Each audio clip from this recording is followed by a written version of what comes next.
Hello and good evening, everyone, and welcome to the Evolving Lawyer series. If you can hear me, please help me confirm that you can while we wait for more people to join in the meeting. Thank you so much. If you can hear me, you can just send an emoji or a reaction to let me know that you can hear me while we wait for a couple more people to join in, and then we can kick off. I see that our guest is already in the room, and I'm super excited to hear everything that she has to say and also to moderate this session.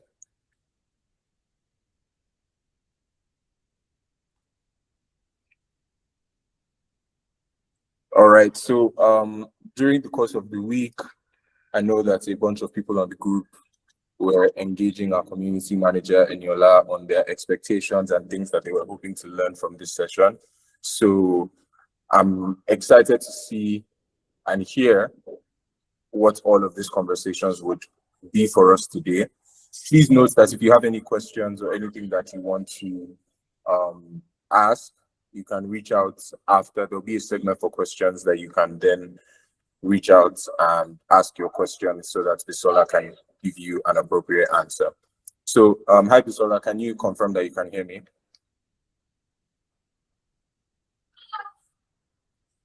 Hi, Pia, can you hear you? Good Or, afternoon. all right, good afternoon. I hope you're doing well and you're enjoying your 1 minute weekend. Yeah.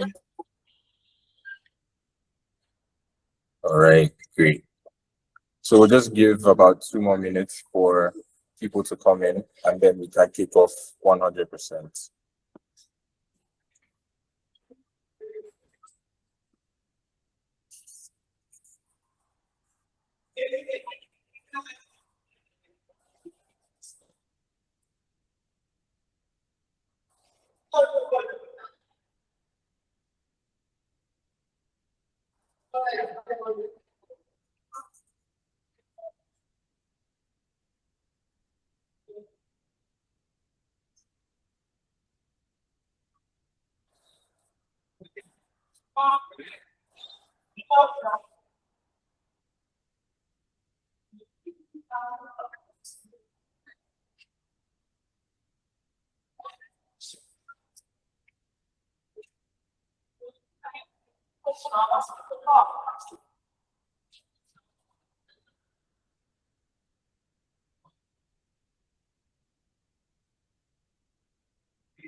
Right, I think we can kick off. It's already 5 minutes past 10. Sorry, 5 minutes past five, or rather. So we're going to be kicking off ASAP. I hope everyone can hear me once again. If you can't, just let me know so that we can fix that and we can officially start. So this is my official welcome to everyone. Welcome to the Evolving Lawyer series. And as our name goes, we are dedicated to spotlighting and having conversations with lawyers and people who have basically had very dynamic careers, right? So over the course of the couple of months that we've been hosting ELS, we've had lawyers from the entertainment scene, we've had lawyers in fintech, lawyers doing NGO work, and it's just been really, really amazing to see career progressions that are non-traditional. And today we are very privileged to have one of such interviews with Bisola, who is a data protection officer at Money Points, and it's a pleasure to have you, Bisola. How are you doing? How are you? Thank you very much for inviting me. I'm doing well. Yeah, I'm looking forward to, talking, based on my experience and sharing my knowledge, with everyone. All right, so let's just kick off on a bit of a light note, just a brief intro, your journey basically, how you got here. Do you want to study law because you thought you can argue well? How did you end up here? Okay, so for me, well, I was a science student, surprisingly. Wow. Yeah, secondary school I did say I was in science class all through. I think it was A level that made me pivot into law actually. I took some art related courses, then I developed an interest in law. And then I wanted to be a human rights lawyer, but I think over time I knew that that was not going to be the best approach, but I always had it in mind. So I started my practice in general, typical corporate law, IP, corporate, entertainment law, several other areas of law. So I think in 2018, um, I was introduced to privacy in some way. There was like a Nigerian Communication Commission guideline that had to do with privacy, not data protection as we have it today, but about people's privacy rights. So then I started advising and working with the firm then on advising on different privacy matters based on that guideline itself. Before we had the 2019 NDPR. So when the 2019 NDPR came, I developed an interest in it. I think for me, it was because it was sort of close to um, human rights. There was some sort of connection to human rights, and for me, it was of global significance, mostly because of this case that happened that really took privacy to the next level. Was the Facebook Cambridge Analytical scandal. So that really got me very interested because of the global significance, and that really made privacy really develop all around the world. So in 2019, when the NPR was released, I started privacy, and over time I've worked in the privacy field. In the past couple of years, I chose to focus solely on privacy. So that has been my journey so far.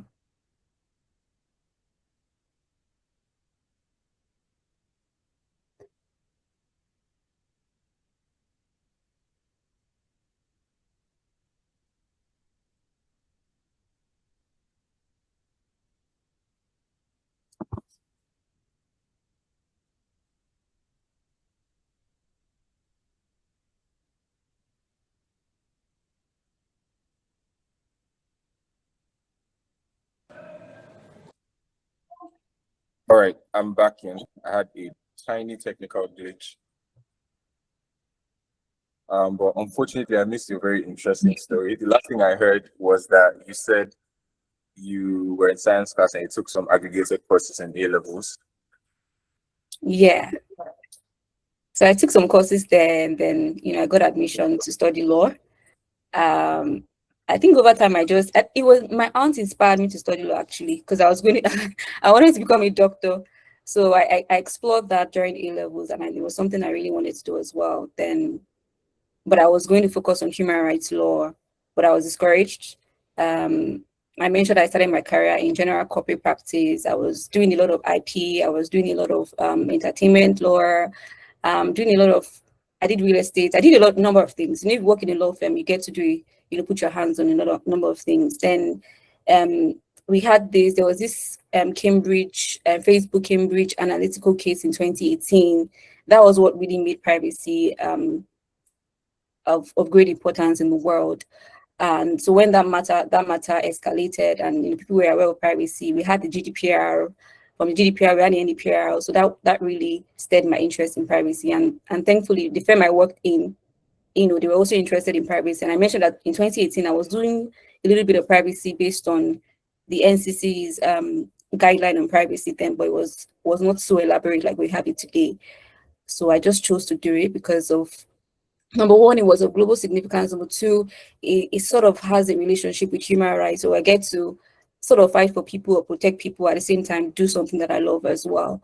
And yeah, I think I also wanted to make an impact. And I think it was an opportunity to do something, significant in the legal space, and being a new field, had the opportunity to actually do something that had a meaning in the world and in Nigeria and across. Yeah.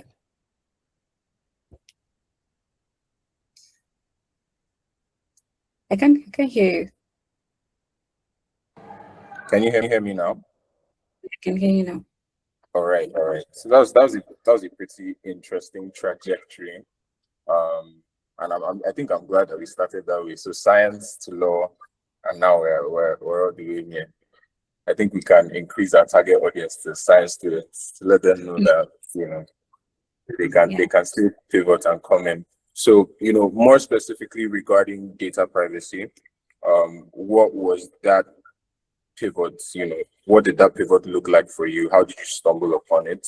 Because it's a pretty evolving aspect of law, especially in this side of the world. So what was it for you? For me, I think I mentioned some like the major triggers for me.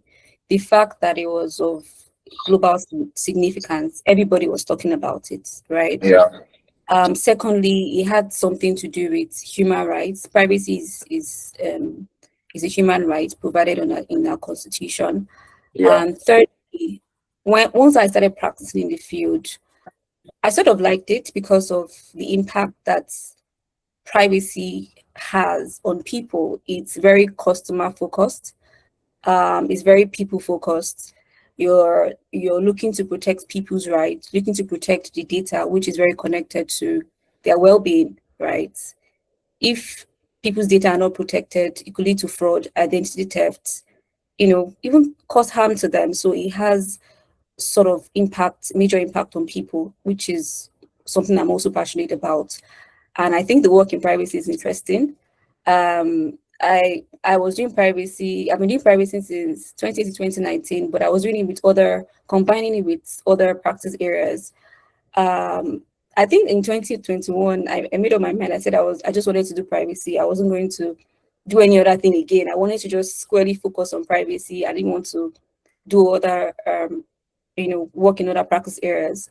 But I didn't really get an opportunity to do that. Most of the roles I had was combining legal with privacy, but I was still doing privacy anyway until I had the opportunity to actually do it solely.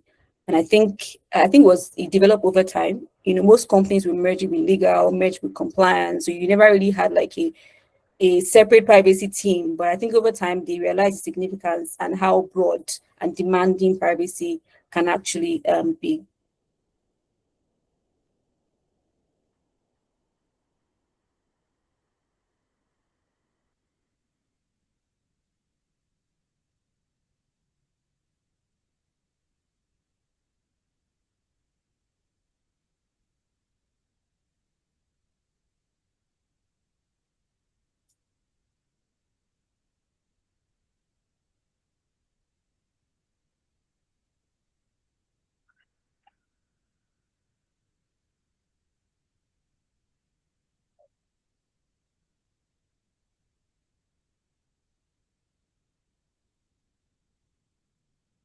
I think maybe might be having network issues. Um,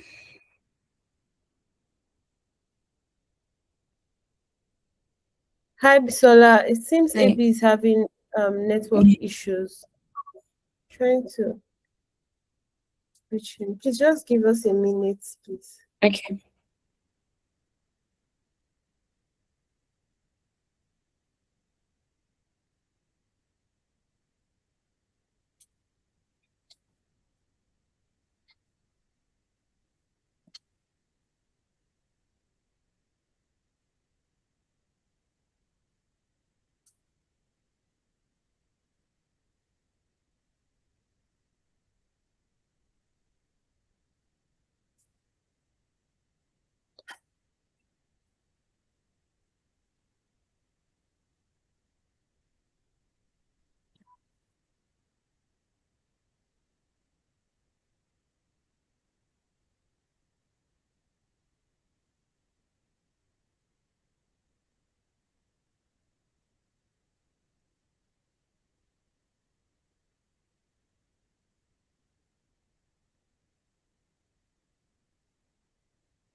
Hi, Bisola. Hello, everyone. Good evening. Please can you confirm you can hear me? Yeah, I Good can evening, hear you. everyone. Awesome. So I'll be stepping in for AB briefly while his network and he puts everything in order. So I'll be going on to the next question. Hello, everyone. Please can you confirm, aside from Bisola, please can you confirm you can hear me as well? It is Eniola speaking. My video will be up in a moment. Awesome, awesome, awesome. Thank you very much, everyone. So I'll go on to the next question we have for Bisola. Right. Thank you very much, Bisola. Thank you for your patience with us as well. So we are looking at the data privacy in Nigeria, the current landscape. So the GATE, that's the general application, right? It came into force last year in 2025. September last year. So with much more specific compliance rules, more like an extension of the NDPA and how it can be applied.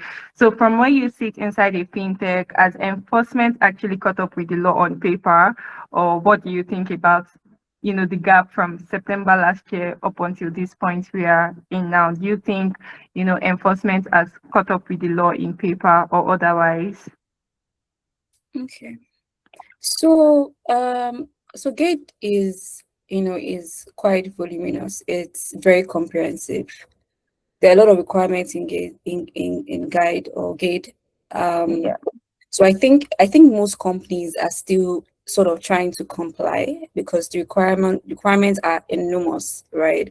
And it takes time to change your systems and do so many things within that guideline. So I think the regulator understands that, but there are some basic things that the regulator would expect and would not want to compromise on, right? Things that impact on the right of data subject or people whose information that we have.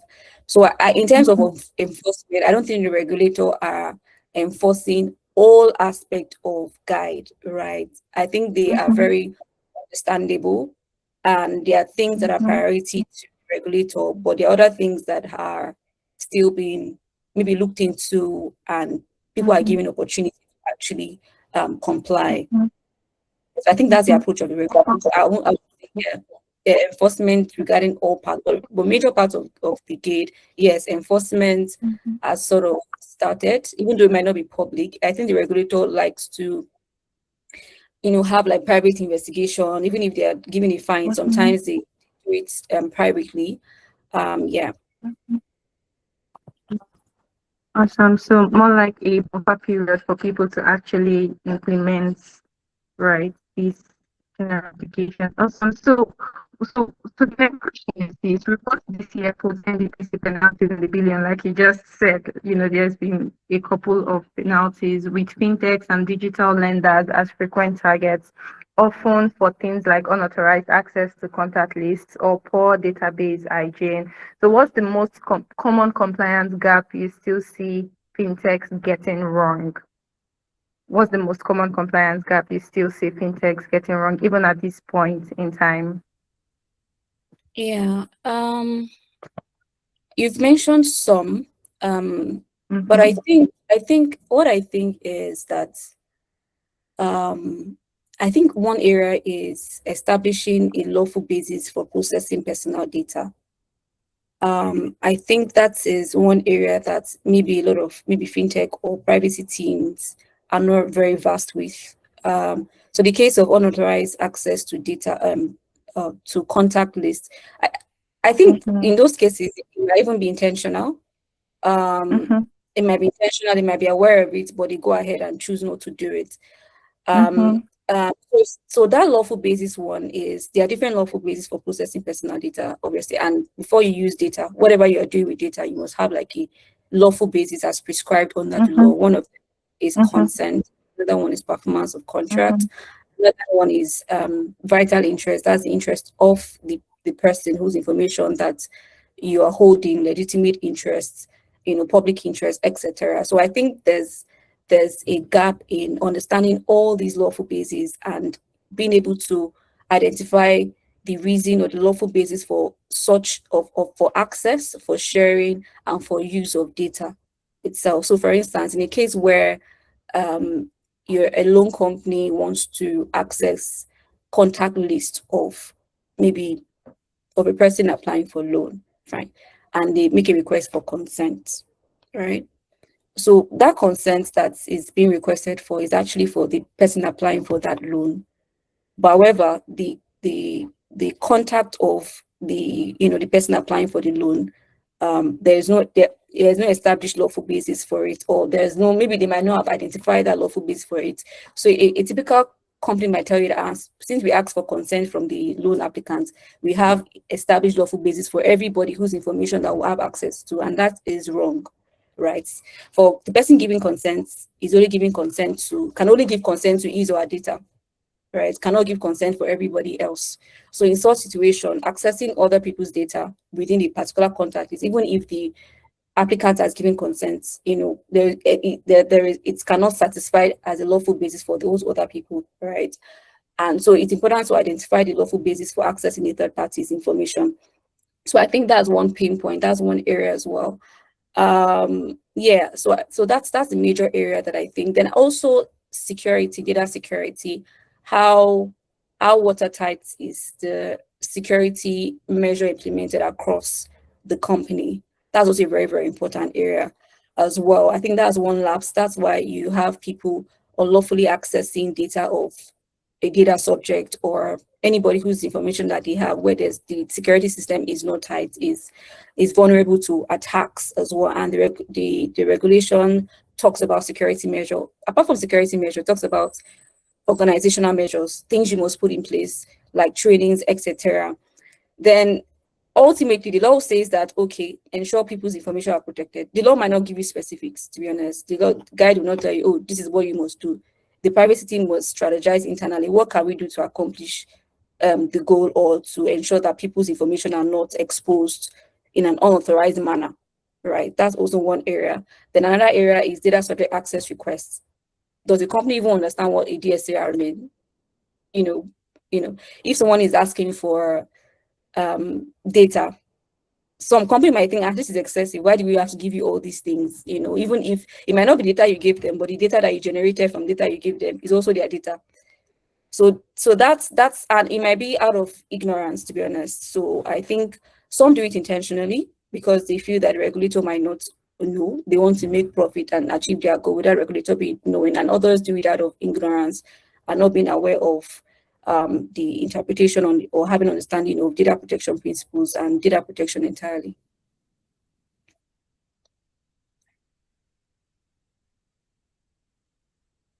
I think you're Also, muted. yes, thank you very much, Bisola. I mean, you even touched a bit on the next question, because the next question is supposed to be about the data subject rights, right? So the next question says that the NDPA, that's the Nigerian Data Protection Act, it gives data subjects a right to erasure, but the CBN's anti-money laundering rules require transaction data retention. So how do you personally resolve conflicts like that when two regulators pull in opposite directions? I mean, we have multiple regulators in a place like Nigeria regulating the same companies, in the same industry. So how do we justify or navigate multiple regulators requiring, conflicting positions? How do we navigate that middle? Yeah, so I don't think there's a conflict, because the NDPA recognizes the fact that the necessity of keeping data. Obviously, data must be kept as long as it is necessary, as long as it is required, and that can follow a legal obligation as well. That's a basis. So if a company has a legal obligation to keep data, to store data, it's a basis for that storage. So in the case where you have a data subject make a request for deletion, what the private team would typically do is highlight to them that they have a legal obligation to retain it, which overrides their own rights. Even a company can even go ahead to retain it for longer.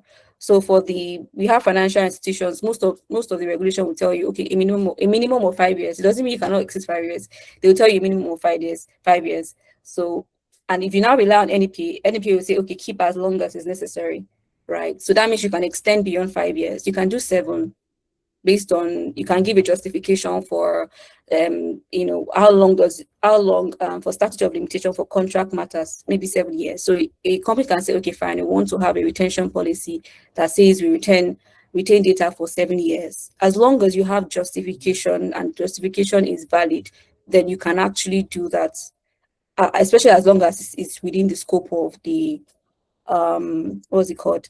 The sector-based regulation as well. So I see most of them will say give a minimum. Maybe some give a specific, but most of them give like a minimum storage requirement period. Then once you give a minimum, you can now revert to NDPA and have justification for extended retention, but it has to be a legitimate justification. Yeah, it can't be anything like, oh, maybe our system cannot do it or something. It has to be something that really makes sense and is justified.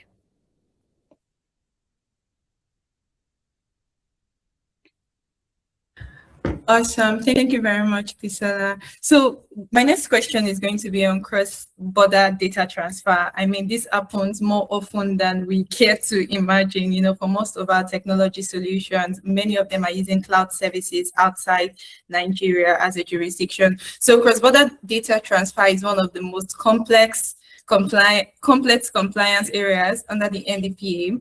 So for a fintech operating across African markets, right, how much does that one issue shape product and infrastructure decisions?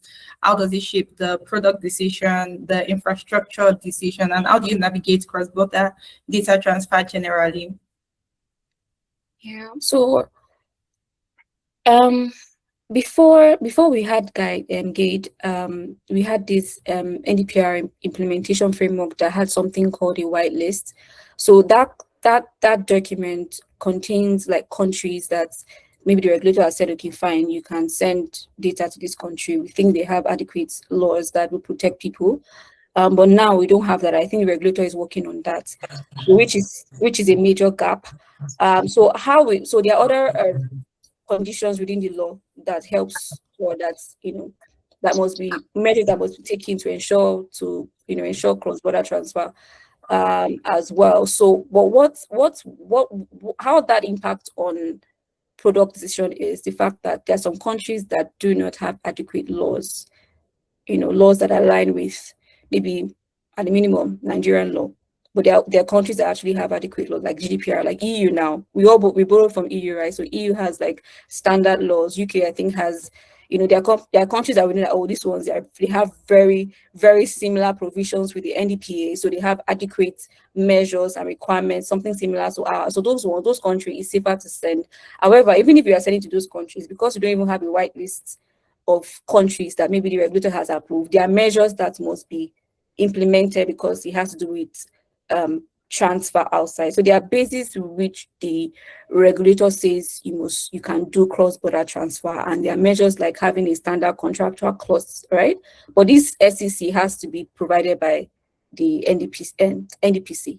It's a regulator provided sort of documents, like a contract. Essentially, we have it for the EU as well. So this has to come from the NDPC, but we don't have from the NDPC.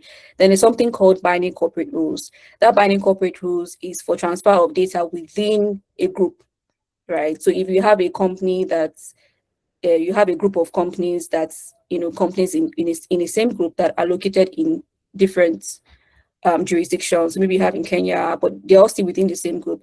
You're allowed to transfer data within those groups if you have like a BCR. So that BCR is basically rules for governing, like a contract basically, but it's going to be drafted like a rules governing how every subsidiary must handle data. So that's a measure that once you have in place, cross-border transfer within your subsidiaries is fine. Then I mentioned lawful basis, I mentioned SEC, I mentioned BCR. Then also looking at the laws, the adequacy of the laws in those countries. So you can tell the product team, if, for instance, the privacy team should have told the product team or procurement or whatever, the team that handles or engage partners or tool providers across the company, maybe they should have been a policy that says, okay, these countries, if a provider is located in this country, that means it's good to go. They should have highlighted high-risk countries and low-risk countries, basically. So in the case that we have like a high-risk country, then the private team must look at it very holistically to ensure that, additional measures are put in place, or it's better for them to just opt for safer countries that are located in maybe EU or what have you. Yeah. So yeah. All right, so I'm back. Thank you very much, Eniola, for holding the fort while I was managing my work, while I was listening in. And I think it's been really, really interesting so far. So, following up to this and just taking us to the global landscape of data privacy practice, do you think that Nigeria is really building towards a global data privacy outlook, right? Are we actually, is it just a buzzword, or we're actually building for global, to compete globally with data privacy, in data privacy rather? Yeah, I think so. I think so. I'm not saying we're where we should be or we are perfect at it, but I think everything we've done has been sort of based on what is obtainable in other countries that have established privacy structure like the EU. You see, even the templates we have for a number of things are very similar to what we have in the EU. So it's almost not the same, but if you practice in Nigeria and you practice in the EU, you just realize it's very, very similar, right? Except for a few things so that are peculiar to Nigeria. But I think it's sort of yeah, I think that is the direction. There are a lot of similarities, but there are also some additional things that we have here. Yeah, so I'll say we're preparing for the global to compete globally. I think if our laws are sort of quite watertight, very stringent, but very watertight. And I think, yes, if a company implements the requirement of maybe NDPN guide, I think they can actually, to an extent, compete globally.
Hi, so sorry, Eniola and everyone on the call.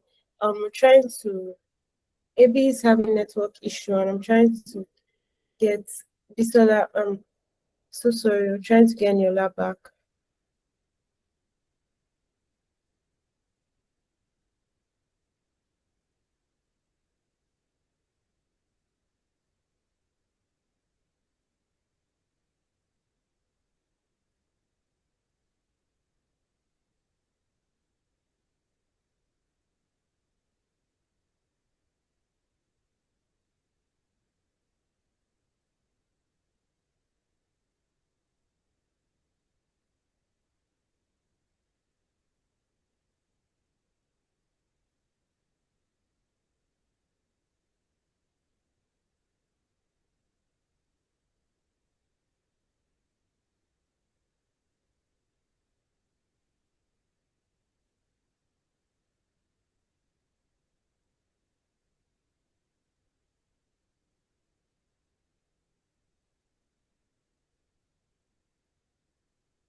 Hi everyone. So sorry for the. Can you hear me? Okay. So Bisola, I'll just take over and try to wrap up. So the next question is, so what's one certification that every young lawyer in this room should get if they had to pick just one? Okay, so before I ask that question, I think I should ask this because there was a period in my life where I wanted to pivot into data privacy. And I asked someone a question that was actively into data privacy, and I asked her that, so do you think experience or certification should come first when someone is trying to pivot into data privacy? So she responded. Her response actually determined whether I proceeded or not, but I don't want to go into detail here. So I think that should be the question for everyone that is here that probably thinks, okay, I'm not actively gaining data privacy experience, but this is what I want to do. Do you think I should proceed to get the certification or wait until I can gain the experience before I can proceed? Okay, so there are a number of factors. So if you're new into privacy, I would recommend that you take some training, like you have typical maybe free or some paid trainings online, and just so you understand different to understand privacy to an extent, and you are exposed to the principles. You can read the GDPR, read the Nigerian data protection laws, or the act and the guide as well. So it all depends on your budgets, but knowledge is very important.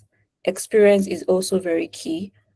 Then certification too is also important. So depending on how much you have, I think you can actually, if in a space of 6 months, you can have a target, and I think you can actually do it. So I won't say if you're not accessing or getting opportunity for experience, I won't tell you to wait till you get experience. No, I won't say that because time is literally going. You have to do what you you have to do basically. So, but experience is very, very, very, very, very, very, very important, and not just experience anywhere. There are companies where they're not really doing so much in privacy. What they are doing is basically filing annual audits and just having policies that are not live, that really not doing anything within the company, and just updating the policies. So you don't want to work in such a place. You can start there. I'm not saying you can't start there, but you want to work in a very busy space like the fintech industry, healthcare. You want to work in in those industries that are very, very busy in terms of privacy. So this would be my recommended structure, but I think it's also good to look at it on a case by case basis. Get yourself reading, taking all those free trainings on privacy, read GDPR very well, read NDPA guide, get a mentor, ask your questions, then look at getting experience in privacy too. When I took mine, I already had experience in privacy, to be honest. So it really helped me because they ask you scenario-based questions to get in for some certification. So it helped me because I could relate. But it doesn't mean that people that don't have experience in privacy haven't passed. They have passed, to be honest with you. But experience is very key. However you want to do it. If you want to take certification first and you think you can pass it, it's fine. But all I would say is experience is also important. Look to working in a busy place. There are some consulting firms that are busy. Some consulting firms focus on just audits. So it's also good to identify the ones that are busy. But it also depends on what aspect of privacy you want to work in. You can work as a consultant, you can work as a counsel, you can work as someone that does operational work in privacy. So understanding what you want to do in privacy also matters. So a consultant, most of them are focused on audits. They focus on identifying gaps. To be honest, some of them do advisory, are exposed to what happens within a company. So however structure you want to have it, but I would just say you prioritize experience as well, and like working in in a very busy industry like fintech, telecoms, SaaS, or healthcare and so on. Yeah. All right, thank you so much for that response. I think you've answered even the next question that I had, right? So experience, like you said, is what counts the most, right? So the next question I want to ask is what mistakes do you see aspiring professionals, privacy professionals, what mistakes do you see them making when they're trying to enter the field? Are there mistakes that you think that, okay, this person is not getting it right, and then probably because they don't have mentors, they don't have access to people like you, they keep doing it wrong? And then what are these mistakes and how would you say they can be addressed? I think privacy has, for me, or my experience, it has a lot to do with critical thinking. You have to be thorough. You have to be very thorough in privacy.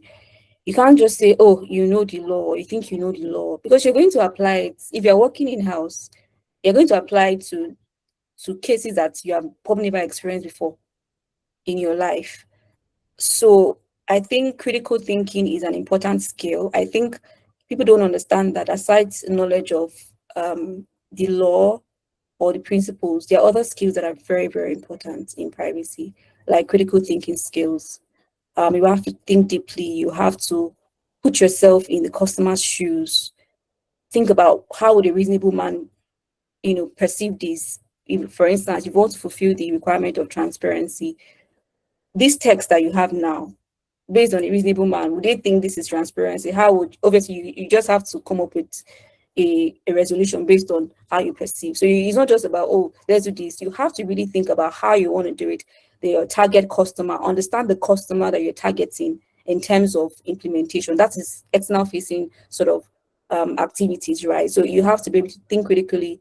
And there are other skills that are also very important, like the aspect of data subject access requests. You have to understand, you have to have some customer support experience, understanding to how you respond to a data subject, how do you communicate to them, how do you keep them at peace, things like that. So there are other, I think people think it's just about the law, but no, even if you've been doing other things in the past and you want to pivot into privacy, those skills you've acquired can be very, very key to privacy. It's not just about knowing the law or whatever. There are other things you have to operationalize privacy. Privacy is not just about advising.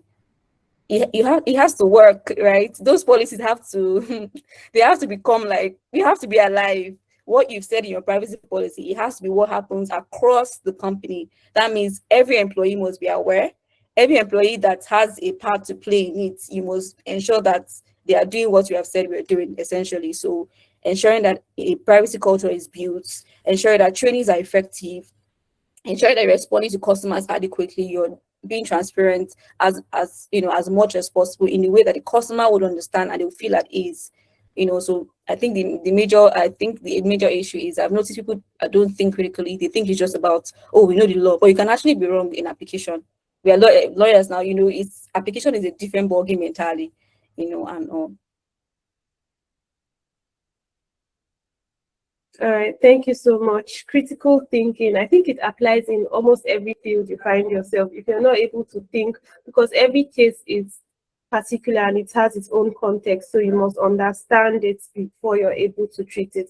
Thank you so much, Bisola. So I'm just trying to round off. So if you have questions, please, you can drop them in the comments, in the chat box, or you can raise your hands while I wrap up with the questions that we have here. So the next question I would like to ask, okay, Toby, I can see you. David, I can see you. We'll come to you shortly. So the next question, what does a typical day look like for you as a data privacy professional? I mean, I'm sure there are people here who like see you as a mentor, as they want something like that, like, okay, to work in a fintech or an organization. So what does it look like so that they will know whether they should either pitch their tent somewhere else or, continue here? So what does it look like? And then let me add this other question. Apart from answering what it looks like, what's the most challenging part of your role? So sorry, Toby, I've asked your question. You can think of another question. So a typical day is, privacy is diverse. There are a lot of things happening in privacy. You have the aspect of policy, drafting, review, updates, ensuring that the things that are in our policy are actually what we're doing. So creating a system whereby these policies are actually being implemented. So that's one aspect. Another aspect is working very closely with the security team to ensure that technical measures are implemented across our products or where our data is stored, and ensuring that there's no unauthorized access. Then another aspect is risk assessments, which is a very important part of privacy. So risk assessment on almost everything. You have a general risk assessment, then you now have a regulatory mandated assessment called DPIA, right? And there are certain triggers for it. So if you for a very busy organization that are always releasing products, product or product features every time, you're always having to do risk assessment, and NEPs, the regulators' risk assessment document is enormous. It's crazy. So so you're getting the business guys to fill this form, and there are also parts that you also have to fill as well. Analyze all the risks, both privacy and security risk, and also come up with mitigation measures and ensure that they're able to comply or implement the mitigation measures, following up with them, ensuring they do it. Then also privacy by design, product advisory, process advisory. So also in terms of products, you're ensuring that this product is designed in line with privacy requirements. So you're working closely with engineering, mostly working closely with product design and product manager, depending on what the kind of organization, the structure that they have. So you either work with the engineering and product design or just product manager, working with them to ensure that it's designed with privacy in mind. Every aspect that involves data or that requires transparency should actually have that. And that's one thing. So there are times where I have to redesign. I wear the cap of a product designer, and we are literally redesigning a user journey with a product design team. So times where we are on calls or meetings with different product managers, we're talking through what they want to do. We are lighting, and this is how we should do it. Maybe they are saying, "Oh, we can't do it this way because of one thing," and you have to come up with alternative ways of doing it because you obviously want to ensure business objectives are accomplished while also privacy requirement as well. Then DSAR, you have a customer saying, oh, please delete my data. Oh, please, I noticed that this is incorrect. I noticed that blah, blah, blah, blah. So you have to respond within, based on SOP, agreed within the team and also within the particular timeline. Then there's also data vendor data processing governance. So when you have a company engage external people that will have access to data, there's a vendor due diligence / risk assessment that has to be done, in addition to having a DPA, regulatory compliance DPA that they have to also execute as well. And obviously ongoing monitoring is there as well. Annual sort of due diligence or risk assessments to ensure that their processes are also intact. Then also we have training and awareness. So coming up with training content that would work for the company generally, and also department-based training as well is also very, very important. Then other issues, advisory, in terms of maybe litigation matters or maybe a particular dispute, advising the company on, oh, this is what the law says, this is what the law doesn't say, this is what we should do. How do we ensure that we are complying with the law while doing this and that? So basically, it's wearing different caps every 30 minutes, every 1 hour, depending on what the team size is like. We have teams whereby they have a data protection counsel, they have an operations person, so roles are sort of divided. They have people that handle risk assessment. So, but if you're in a team that is very small, you literally have to wear the different cap of data security, DSAR, product advisory, privacy by design, risk assessment, vendor governance, responding to issues, etc., training and awareness, and beyond that, policy operationalization, and ultimately building a culture of privacy across the company, ensuring that everybody is in line with privacy requirements. So yeah, very, very interesting, to be honest. It's very interesting field. Thank you so much, Bisola. It sounds like a lot to do in just one day or over the course of a week, but I'm sure people that are passionate about it, you won't find it as stressful, right? So let's just head over to the questions right now. Toby, your hand is still raised up. I don't know if you have another question or you want to. Okay, I can't see Toby. Okay, sorry. Can you hear me? Yeah, you can proceed. Yeah. So most times, thank you, Bisola.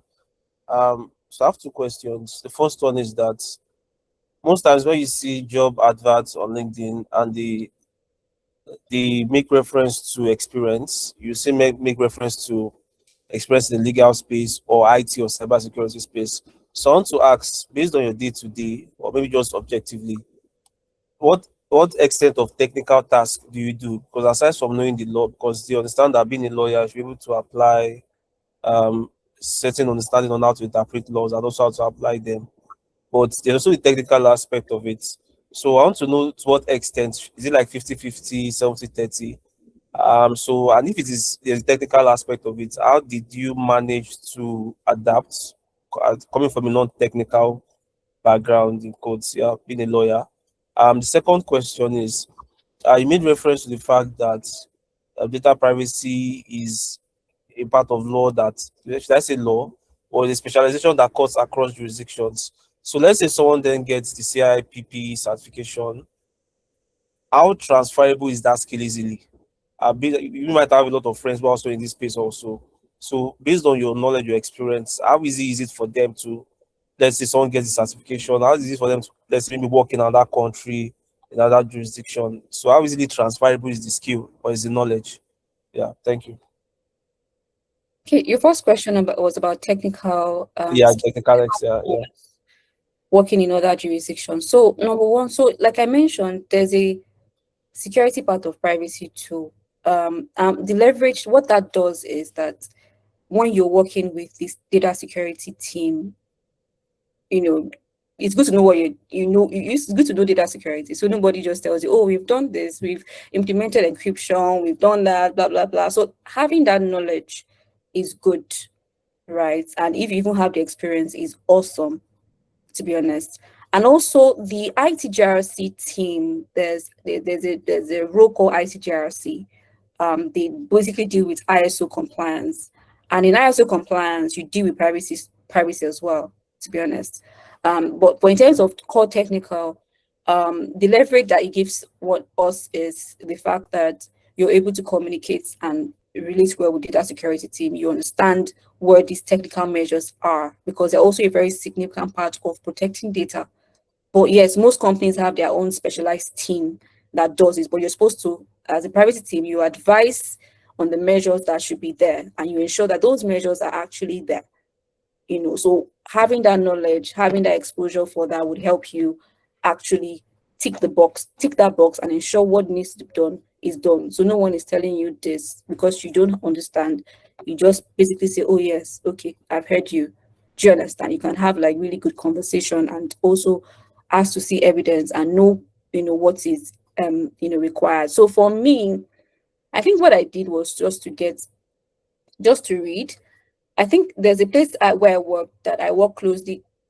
Both privacy and security guys work those are the closest people to privacy, in terms of what they do. They also protect data. Theirs might be broader than personal data, but we both have the same goal, but we have like different ways of doing it. But they're also where both of us actually meet in terms of that goal. So for me, I just took courses, mostly free courses, to be honest. I took free courses, and you can also read up. I think that works. It's not like mandatory because depending on the company, they have data security team that is their job. Do you understand?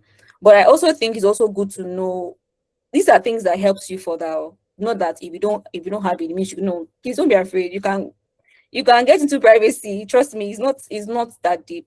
It's not that deep. You just have to have that desire and be willing to do the work and build yourself in it. Trust me. I know they ask for those things, but you can still apply as long as you have a good privacy knowledge. If it's depending on the kind of role, please go ahead and apply. You can take courses online, at least understand the basics of data security. So when they are saying, encryption or role-based access, you know what it is. It's something that can take you 3 hours to just read up on, and you know what it means. Basically, you might not have seen it. You can always ask to see it. You must be very smart, right? Can we see this? You might not really know or seen it live. You can always ask about it. So how I think I took free courses on it. I read on it, and that's how I've been able to. Not that there's sometimes, I also see there's a gap. I wish I had more experience in data security. Then I could prevent situations where maybe security team is telling me, we've done that, it's there. I can even suggest more ideas. So it's also good to have that as well. But it doesn't have to be, you have to get the major certifications, you have to get, no, you can have something really busy. If you want to go ahead and get the major one to give yourself, fine, go ahead and do that. But that's how I was able to leverage my own. But I'm also still learning in that part as well. Then the second one, so for privacy, like I said, the system in Nigeria is very similar to the system in established countries, like the requirement of our law, to be honest with you. Even if you don't take their own certification, trust me, if you go to Europe or if you go to the UK, you would align. I have a lot of friends I had a friend who wasn't doing privacy in Nigeria, but she wanted to travel to Canada, and I sort of gave her a bit of coaching. Then she started reading for CIPPE. Then she in less than 1 year, she got a job in a very, very good cybersecurity company doing privacy in Canada, and she's really thriving, right? So don't be afraid, to be honest. Just set the goal. You can do it, right? And I think because people are still really trying to develop themselves in privacy, you can catch up. I'll just say you can actually catch up if you know what you're doing. If you get exposed, like you work in a very busy, in a company that is, or in a whatever firm or whatever, that's very exposed to privacy. Trust me, in 1 year you are good to go as long as you are focused on it. Because a lot of people have been in privacy, but they don't really understand privacy. You can say like more than 50% of those that are saying in privacy don't really understand privacy. You have like maybe 15 or 20. Right. So that's why I think that if you set your goal, right, even if it's from reading free courses and taking free courses, you can now I took CIPPE, then we didn't have the Nigerian one out, but you take if you're practicing in Nigeria, you can start with the Nigerian one, but please also take the CIPPE as well. So if you want to travel, CIPPE, CIPM, if you want to go do even more, do the CIPP-US and all, right? Then you can also read the GDPR too. So, but I don't think if you're going abroad, it will be very hard for you to transition. It's not as if you're meeting something new. No, it won't be so new. There might just be some differences. So if you practice in a good place in Nigeria, once you go abroad, you'll be able to really adapt. Nigerians are doing so well in other countries in terms of privacy, and it's really amazing. So, or you can take the global certifications, the one for Europe, the one for US, the CIPM. So once you're abroad, they're able to filter your CV because of that certification that you put out there. And your experience in Nigeria also helps as well. I have friends that they didn't have to wait, they didn't have to do anything else. They just went to got a role in privacy, and they are doing good things and great things there. Then I've also had the opportunity to actually be in meetings with people that practice in other countries. To be honest, trust me, I think I think if you're doing well in Nigeria, trust me, you do much better in other countries. I've had opportunities to be on calls with some of these guys, so don't be afraid. If you excel here, you excel there. Thank you very much, Bisola. Thank you so much, Bisola. Thank you, Toby, for that question. So I think the next person is David. I think David's hands were up before. Great. So after David, great. Then I'll read the questions in the chat box. Hello. Good evening. Hi, we can Evening, hear you. Bisola. Yeah. Yeah. Okay. So, for new weeks like us, there's the frustration that comes with trying to fit in, and it comes with exhaustion sometimes. You're trying different fields to make sure that you are moving, because litigation, for some of us that have experienced it after call, is not looking as fleshy as we envisioned. So for some of us who are venturing into this and that, my question is, how flexible is data privacy, and how can we adapt that with other disciplines that maybe we are engaged in? Thank you. I would say the stage we are now in privacy is different from where we were some years back. Some years back, it was just file your audits, have policies, and that was it. But things are really advanced, and you don't want to be practicing based on the structure years back.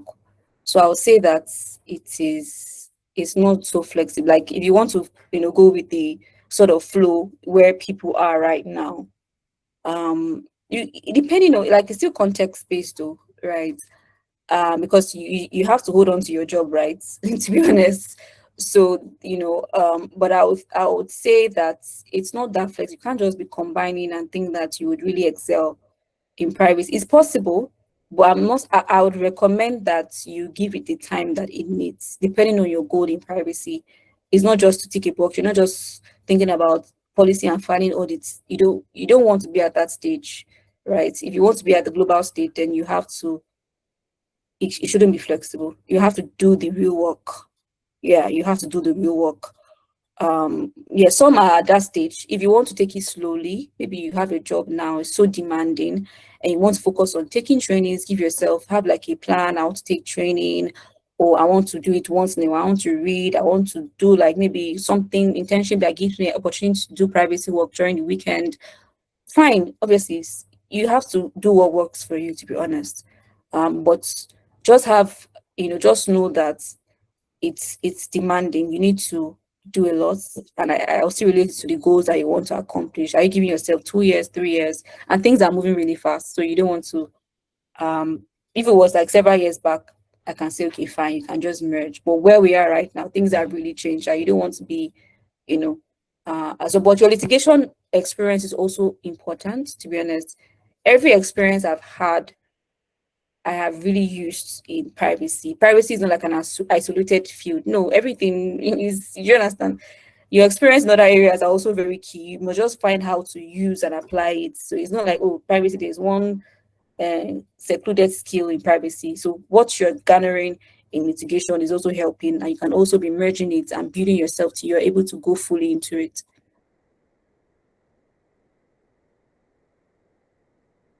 Thank you so much, Bisola. Hi, David. I hope she has answered your question.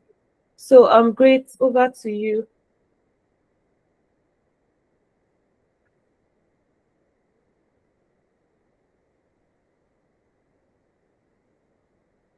Hi, Great. Are you there? So before Great comes up, I'll just read the questions in the chat box. The first one says, what certification does one need to have to be able to practice as a DPO in Nigeria? I think you've answered that, right? Let me just add. So in Nigeria, the NDPC has something called a CDPO. That's one for Nigeria. So that one, at least to practice in Nigeria, it's okay. Then if you now intend to practice in other countries, you can take the other ones. So, but yes, which is cheaper than the CIPP one. So you can take that. I think, yeah. Okay, thank you. The next question. If you were advising a newly called lawyer who wants to build a career in data protection, where would you recommend they focus their efforts in the first year? Honestly, I mentioned something. I mentioned that privacy is not an isolated field. Honestly, you as a new lawyer, this is just personal. There are those that started in privacy and they're literally just driving, to be honest. So as a new lawyer, I don't know how exposed you are to law prior to being called to the bar. So that's why it's always good to, go and have do internships during uni, and just so that you can be exposed to several areas of law, you understand law and the peculiarities of it. So I would personally recommend that if you want to explore other areas in addition to privacy, you work in a firm or that does a whole lot of things in addition to privacy, just so you have that sort of background that you can use as a leverage in your career. But if not, there are those that pivot almost immediately into privacy. So you must understand the different aspects of privacy, the skills, the knowledge that you need to thrive. I just think about a situation whereby someone just goes into privacy in a very busy environment where they're not able to be trained, to be honest. They don't have the time to be trained to train them. So you're literally just doing the work. Maybe you don't really understand what you're doing, to be honest. Or maybe you are called to review a DPA. How do you review agreements? How do you interpret the law, advise on the law? Several other things that maybe legal experience is also good. But the other part of maybe working with the engineering team, being innovative, coming up with ideas, that's goes without saying. So if you want to go straight into privacy, you must understand what the data protection principles are. You must be grounded in those things. Don't skip it. If you skip it, you admit it. You make mistakes. I've seen people make serious mistakes because they didn't understand principles. You can't skip it. That's why I took CIPPE. Because if you take CIPPE, you are, or CDPO, you are grounded. It grounds you on data protection principles. You can't use you're about to say eco. You can't really use eco. If you know it, you know. If you don't know, you know it, because you can make a mistake. You can't use common sense because you might be wrong. Common sense might work, but you can actually be wrong. So it's good to be grounded in terms of knowledge and look at where you can actually work. Identify the different areas of privacy, the skills required for each, and work towards building those skills. You must be very targeted. Okay, thank you so much for your answer. Great, you have your hands up. Are you ready to ask your question now?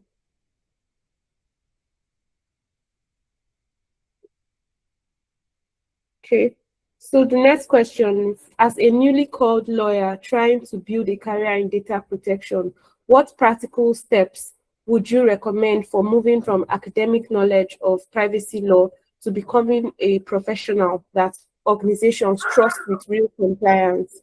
It's also quite difficult for us to get material on data protection law in Nigeria. Is there any source you would recommend? Okay. So yes, we have. I think in the EU and UK we have their resources. These regulatory body, they have guidelines and they actually have information on cases held, so you can start from there. To be honest, if you've garnered the basic knowledge, you understand the data protection principles, then you can now start looking at these guidelines that this regulatory body have provided. Look at the EU, look at the UK. UK's body is ICO. They have guidelines for different principles that helps you practicalize it. Then they also have cases, that they've dealt with. So that gives you a practical understanding of it as well. Then I also think the new CIPP material tries to be practical as well with it. So I think we can start from there. If you've not had an opportunity to, get maybe internship or work somewhere, even while you are working somewhere, you still need to build yourself, right? So you can expose yourself to decided matters of these regulatory bodies, and I think it also help as well. Once you read cases of things that have happened, it helps you understand your academic knowledge of privacy. But first build understanding. Once you build understanding, then you now start looking at reading all those decided cases. What happened to Facebook? What happened to this company? What they did wrong? You start seeing those applications, so you can utilize those resources to really understand. In addition to working in the field, I think those things really help. To be honest, it helps to help internally because yeah. Okay. Thank you so much, Bisola. Thank you, everyone. I don't know if anyone has any other question. Otherwise, we'd like to wrap up. Okay, so in the absence of any other question, I would like to thank you once again, Bisola, for this amazing session. And I'm sure that everyone who has been here is living with clarity and understanding as to how to pursue their career, especially with regards to data privacy. So thank you once again, Bisola. Thank you. You can follow her on LinkedIn. You can follow her on LinkedIn and then connect with her. Thank you everyone for joining us. Bisola, we really appreciate, I personally really appreciate, and for your patience during the whole network issues. Thank you. So, Thank you very much, yeah. everybody. All right. Thank you. All right, thank you everyone. So I'm dropping the YouTube channel here. This session will be uploaded on YouTube, so you can always catch up in case you joined later. So the session will be uploaded there. Then I'll also be dropping our link to our community. You can join us. We have amazing sessions from next month and the rest, and we also have collaborations and partnerships that you would like to be a part of. So thank you everyone again, and I hope this has been very helpful to you, right? So I'm just trying to drop the link to the WhatsApp group. Eniola, I don't know if you have it there. Okay, I think I've seen it. Yeah, this is it. So you can join our WhatsApp group and be a part of our community in case you are not. Thank you once again. In order to not keep us here longer, I think we can all take our leave. Thank you so much, Bisola. Bye, everyone. Thank you, Lois. Thank you very much, Bisola. Have a pleasant evening, everyone. Bye. Yeah. All right, bye.